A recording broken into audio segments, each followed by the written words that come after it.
I heard you were sick for a long time. Yes, but I'm finally back on my feet now. I heard you were sick for a long time. Yes, but I'm finally back on my feet now. Are you doing okay after losing your business? It was hard, but I'm slowly getting back on my feet. Are you doing okay after losing your business? It was hard, but I'm slowly getting back on my feet.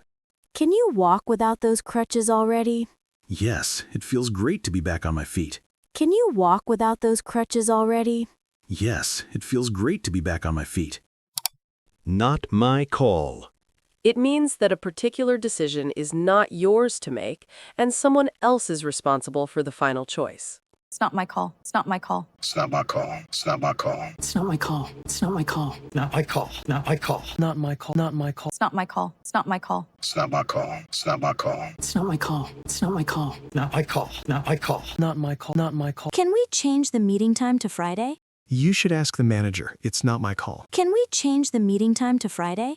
You should ask the manager. It's not my call. Why can't we hire that new designer? I liked her portfolio, but the final decision is not my call. Why can't we hire that new designer? I liked her portfolio, but the final decision is not my call. Should we buy this expensive equipment for the lab? That's not my call to make. We need the director's approval. Should we buy this expensive equipment for the lab? That's not my call to make. We need the director's approval.